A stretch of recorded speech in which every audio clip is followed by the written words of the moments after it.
हरियाणा चुनाव के बाद अब दिल्ली के चुनाव में बसपा जीरो पर रही। लगातार फ्लॉप हो रही पार्टी का परफॉर्मेंस इस बार AIMIM से भी नीचे चला गया।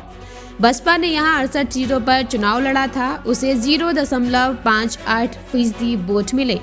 बसपा के मुकाबले ऑल इंडिया मजलिस इत्तेहादुल मुस्लिमीन यानी AIMIM को 0.78% वोट मिले, जबकि ओवैसी ने केवल 5 सीटों पर चुनाव लड़ा था।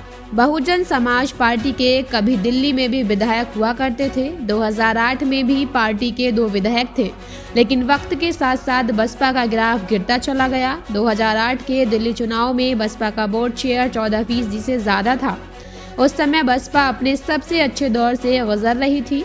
यूपी में उसकी पूर्ण बहुमत की सरकार थी, लेकिन उसके बाद से पार्टी लगातार धरातल में जाती रही। 2013 में चुनाव में बसपा का वोट शेयर 5.35% पर आ गया था, जो 2015 में और गिरकर 1.30% रह गया। 2020 के चुनाव में बसपा का वोट शेयर मात्र 0.71% रह गया। दिल्ली में मायावती ने एक भी रैली नहीं की। पूरा चुनाव आकाश आनंद के चेहरे पर लड़ा गया। बसपा को सबसे ज्यादा देवली सुरक्षित सीट पर 2581 वोट मिले, वहीं सबसे कम वोट मटिया में महज 130 वोट मिले। 53 सीटें ऐसी रहीं जहां बसपा को 1000 से भी कम वोट मिले। वहीं 68 में से 42 सीट ऐसी रहीं जहां नोटा से भी कम वोट बसपा को मिले।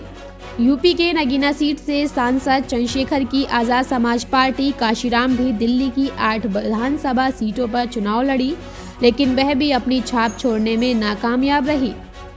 केवल 2 सीटें ही ऐसी रहीं जहां उन्हें बसपा के उम्मीदवारों से अधिक वोट मिला। चंद्रशेखर के प्रत्याशी को नॉर्थ ईस्ट दिल्ली में सबसे अधिक 30,080 वोट मिले।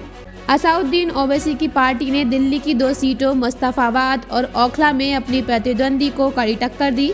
हालांकि दोनों ही स्थान पर पार्टी को तीसरे स्थान से संतोष करना पड़ा।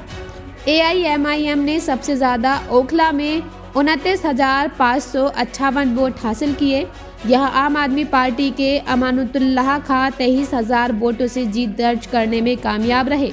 ओखला के अलावा मुस्तफाबाद में AIMIM के मोहम्मद ताहिर हुसैन को 33,470 वोट मिले। यहां भाजपा ने आम आदमी पार्टी के प्रत्याशी को 17,000 से अधिक वोटों से हराया।